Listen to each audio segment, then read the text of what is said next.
ইসরায়েলের বাণিজ্যিক রাজধানী তেল আবিবের আকাশ হঠাৎ করেই এক অপার্থিব ও ভয়ার্ত রূপ ধারণ করেছে। গত মঙ্গলবার শহরের আকাশ উড়তে দেখা যায় হাজার হাজার কালো কাক। বিশাল এই পাখির ঝাঁক যখন দিগন্তজোড়া আকাশ ঢেকে দিচ্ছিল, তখন মনে হচ্ছিল যেন কোনো এক অদৃশ্য কালো চাদরে ঢেকে যাচ্ছে পুরো শহর। বিশেষ করে বিখ্যাত আজরিয়েলি টাওয়ারের মতো সুউচ্চ ভবনগুলোর ওপর দিয়ে যখন এই পাখির দল অন্তহীন চক্রাকারে উঠছিল, তখন সেই দৃশ্য দেখে আঁতকে ওঠেন স্থানীয় বাসিন্দারা।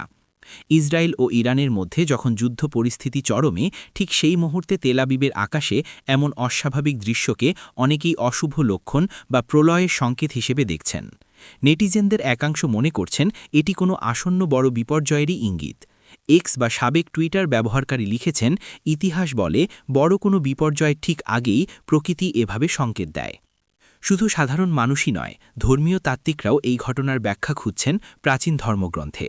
অনেকেই বাইবেলের বুক অফ রেভেলেশনের 19.17 নম্বর আয়াতের কথা টেনে এনেছেন। সেখানে বর্ণনা করা হয়েছে যে কোনো এক মহাপ্লাবন বা বিশাল যুদ্ধের আগে এভাবেই আকাশের পাখিরা কোনো এক বিশেষ স্থানে জড়ো হবে। ডেইলি মেইলের এক প্রতিবেদনে বলা হয়েছে, তেল আবিবের এই চলন্ত কালো মেঘ অনেক ধর্মপ্রাণ মানুষের মনেই ভয়ের উদ্রেক করেছে। পাখিদের এই অদ্ভুত আচরণ নিয়ে মানুষের ভীতি নতুন কিছু নয়। ইতিহাসের পাতায় চোখ রাখলে দেখা যায়, প্রাচীন রোম্যানরা পাখিদের গতিবিধি পর্যবেক্ষণ করার জন্য আলাদা একদল পুরোহিত নিয়োগ দিত, যাদের বলা হতো অগার।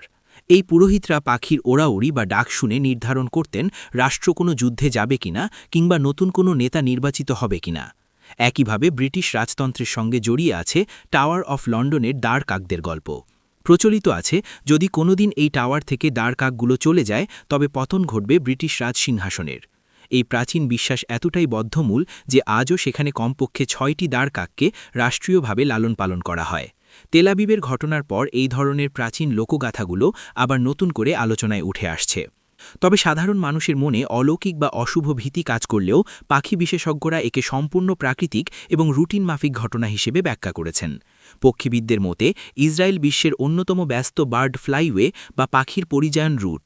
প্রতি বছর বসন্তকালে প্রায় 50 কোটি পাখি এই আকাশপথ ব্যবহার করে উত্তর থেকে দক্ষিণে পাড়ি জমায়। বিশেষজ্ঞরা বলছেন, ইসরায়েলে হুডেড ক্রো বা এক বিশেষ প্রজাতির হুদুদ কাক খুবই সাধারণ। মার্চ মাসে এদের প্রজনন ও বাসা তৈরির সময় হওয়ায় এরা দলবদ্ধভাবে বিচরণ করে। শহর এলাকায় খাবারের সহজলভ্যতা এবং সুউচ্চ দালানগুলোর আশ্রয়ে পাখিরা প্রায়ই এভাবে বড় ঝাঁক তৈরি করে। বিজ্ঞানীদের মতে এটি কোনো অতিপ্রাকৃত ঘটনা নয়, বরং ঋতু পরিবর্তনের সঙ্গে পাখিদের খাপ খাইয়ে নেওয়ার একটি সাধারণ প্রক্রিয়া। পরিবেশগত কোনো বিপর্যয় বা হঠাৎ কোনো শব্দের কারণেও পাখিরা এভাবে আতঙ্কিত হয়ে আকাশে উঠতে পারে। বিজ্ঞানীরা প্রাকৃতিক ব্যাখ্যা দিলেও সাধারণ মানুষের মন থেকে ভয় দূর হচ্ছে না। এর পেছনে কাজ করছে বর্তমান ভূ-রাজনৈতিক অস্থিরতা।